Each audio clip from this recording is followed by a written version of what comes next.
Pokok pembahasan kali ini yang pertama konsep dasar just in time atau JIT, perbedaan sistem JIT dengan sistem tradisional, konsep backflow costing, hubungan JIT dengan backflow costing, dan analogi dasar dari akuntansi keuangan.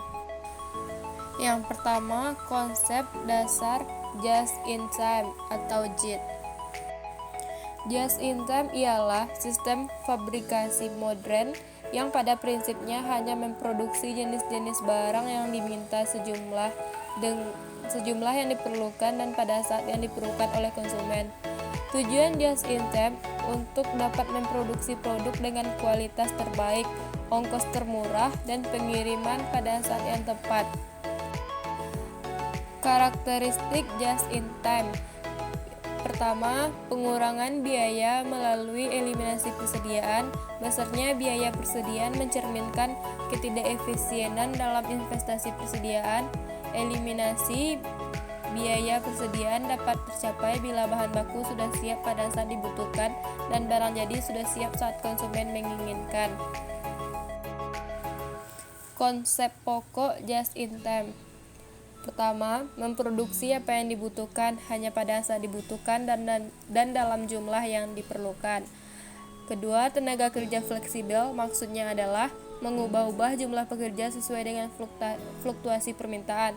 Ketiga, autonomasi merupakan suatu unit pengendalian cacat secara otomatis yang tidak memungkinkan unit cacat mengalir ke proses berikutnya. Terakhir, berpikir kreatif dan menampung saran-saran karyawan. Untuk mencapai konsep just in time diperlukan sistem dan metode.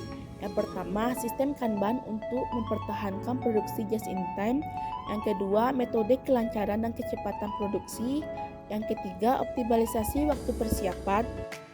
Yang keempat, tata letak proses dan pekerja fungsi ganda. Yang kelima, aktivitas perbaikan lewat kelompok kecil dan sistem saran. Dan yang terakhir, sistem manajemen fungsional.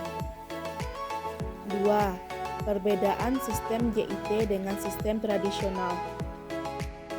Perbandingan sistem manajemen JIT dan tradisional. Yang pertama, JIT menggunakan sistem tarikan dan tradisional menggunakan sistem dorongan. Sistem tarikan adalah sistem penentuan aktivitas-aktivitas berdasarkan permintaan konsumen, baik konsumen internal maupun konsumen eksternal. Sedangkan sistem dorongan adalah sistem penentuan aktivitas-aktivitas berdasarkan dorongan-dorongan aktivitas sebelumnya. Pembelian bahan melalui aktivitas pembelian mendorong aktivitas produksi dan aktivitas produksi mendorong aktivitas penjualan. Persediaan tidak signifikan dibandingkan dengan persediaan signifikan. Karena JIT menggunakan sistem tarikan, maka dapat mengurangi persediaan menjadi tidak signifikan atau sangat sedikit dan bahkan nol. Sebaliknya, dalam sistem tradisional, karena menggunakan sistem dorongan, maka persediaan jumlahnya signifikan sebagai akibat jumlah bahan yang dibeli melebihi kebutuhan produksi.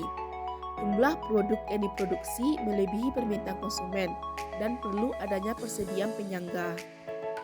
Dan persediaan penyangga diperlukan jika permintaan konsumen melebihi jumlah produksi dan jumlah bahan yang digunakan untuk produksi melebihi jumlah bahan yang dibeli. Yang ketiga, basis pemasok sedikit dibanding dengan basis pemasok banyak. Just in time hanya menggunakan pemasok dalam jumlah sedikit untuk mengurangi atau mengeliminasi aktivitas-aktivitas tidak bernilai tambah, memperoleh bahan yang bermutu tinggi dan harga murah. Sedangkan sistem tradisional menggunakan banyak pemasok untuk memperoleh harga yang murah dan mutu yang baik. Tapi akibatnya banyak aktivitas-aktivitas tidak bernilai tambah dan untuk memperoleh harga yang lebih murah harus dibeli bahan dalam jumlah banyak atau mungkin dengan mutu yang rendah. Yang keempat, kontrak jangka panjang dibandingkan dengan kontrak jangka pendek. Just in time menerapkan kontrak jangka panjang dengan beberapa pemasoknya guna membangun hubungan yang baik dan saling menguntungkan sehingga dapat dipilih pemasok yang memasok bahan berharga murah, bermutu tinggi, berkinerja, pengiriman tepat waktu dan tepat jumlah serta dapat mengurangi frekuensi pemesanan. Sedangkan tradisional menerapkan kontrak jangka pendek dengan banyak pemasok, sehingga untuk memperoleh harga murah harus dibeli dalam jumlah yang banyak atau mungkin mutunya yang rendah. Yang kelima, struktur seluler dibandingkan dengan struktur departemen. Struktur seluler dalam just in time adalah pengelompokan mesin-mesin dalam satu keluarga, biasanya ke dalam struktur semi-lingkaran atau huruf U, sehingga satu sel tertentu dapat digunakan untuk melakukan pengolahan satu jenis atau satu keluarga untuk produk tertentu secara berurutan. Setiap sel pemanufakturan pada dasarnya merupakan pabrik mini atau pabrik dalam pabrik. Pengguna struktur seluler ini dapat mengeliminasi aktivitas, waktu, dan biaya yang tidak bernilai tambah. Sedangkan struktur departemen dalam sistem departemen adalah struktur pengolahan produk melalui beberapa departemen produksi sesuai dengan tahapan-tahapannya dan memerlukan beberapa departemen jasa yang memasok jasa bagi departemen produksi. Akibatnya, struktur departemen menimbulkan aktivitas serta waktu dan biaya-biaya tidak bernilai tambah dalam jumlah besar. 6. Karyawan berkeahlian ganda dibandingkan dengan karyawan terspesialisasi.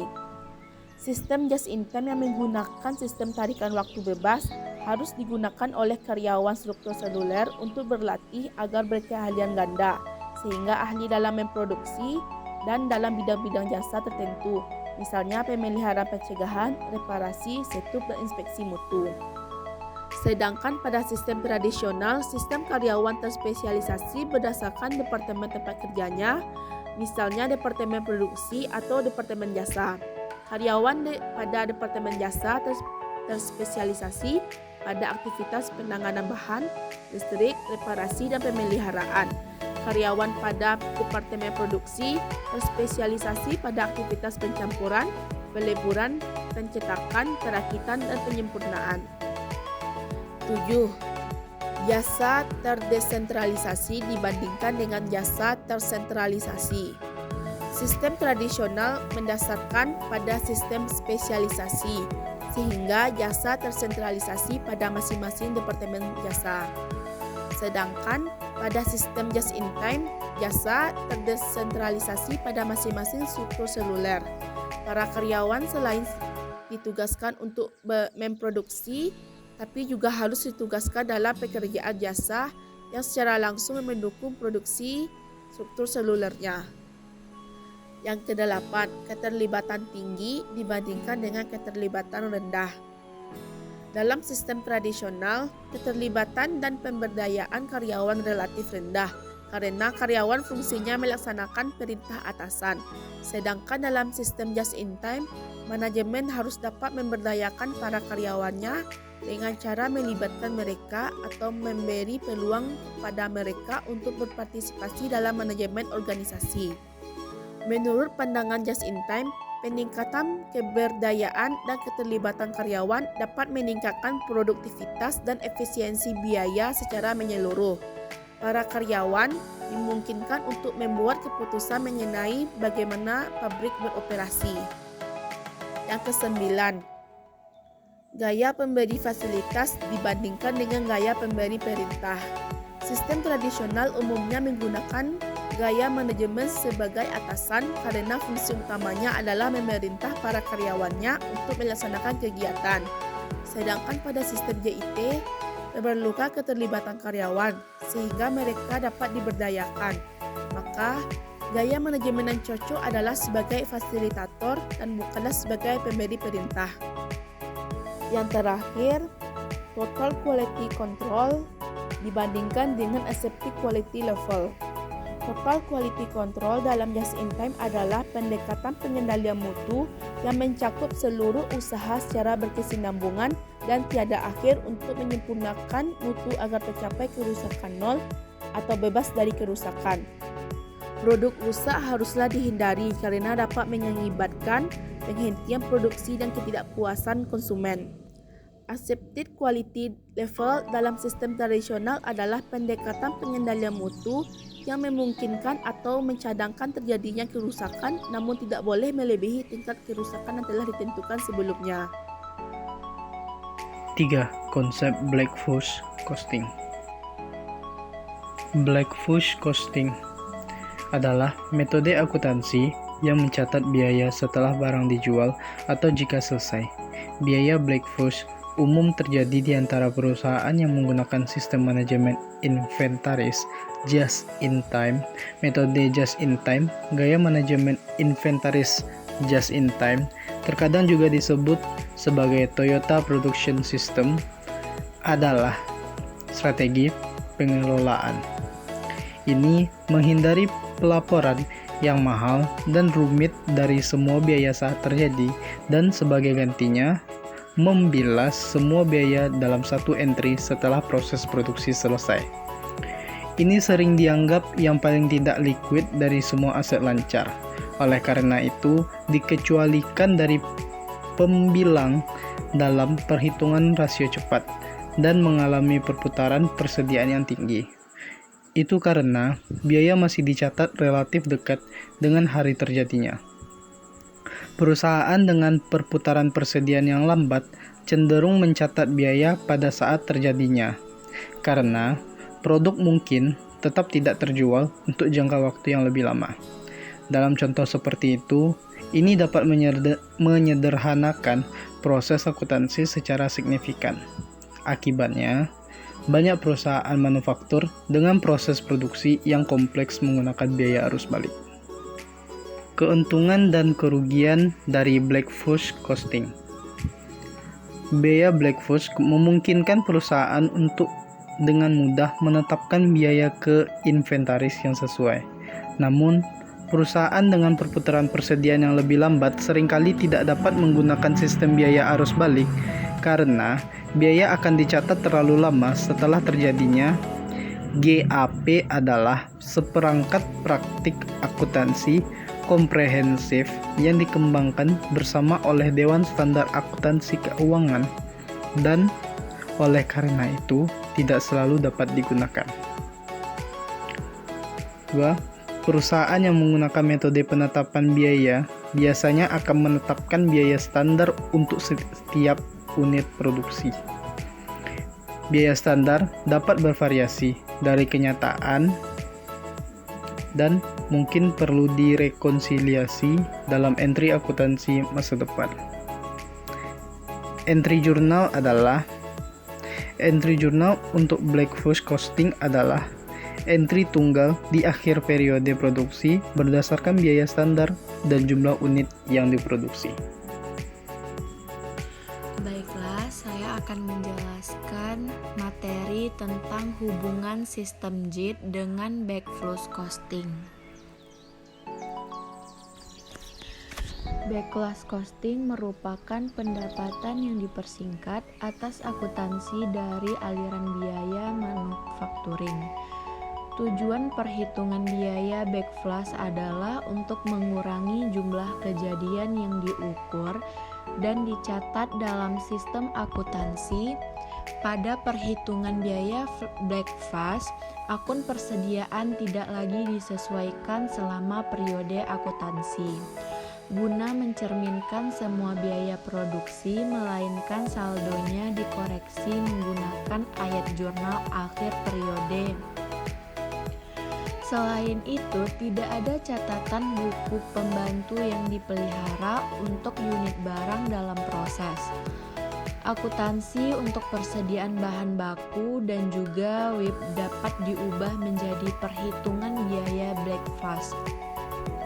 Hal ini disebabkan karena dalam penerapan JIT yang berhasil di mana perhitungan biaya Black-Scholes digunakan bisa saja tidak terdapat pemisahan antara persediaan bahan baku dengan BIP karena bahan baku digunakan langsung dalam produksi, sehingga persediaan bahan baku dan BIP dijadikan satu akun.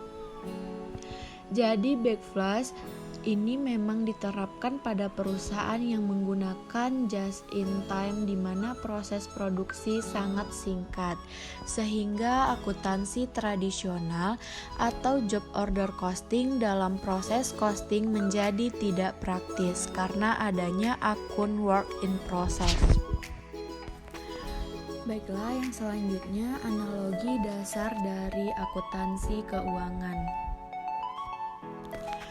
Metode persediaan yang berbeda digunakan oleh perusahaan non-manufaktur. Metode perpetual, akun persediaan barang dagang didebit setiap pembelian barang dan dikredit atas biaya dari setiap penjualan barang. Tujuannya adalah untuk mencatat setiap peningkatan atau penurunan dalam biaya barang dagang yang ada dalam persediaan. Metode periodik membiarkan saldo awal dari akun persediaan barang dagang tidak berubah selama periode akuntansi. Penyesuaian di akhir periode dibuat agar saldo akhirnya sama dengan hasil perhitungan fisik. Harga pokok penjualan yang merupakan total aliran keluar barang dagang untuk periode akuntansi tersebut dihitung dan dicatat hanya di akhir periode.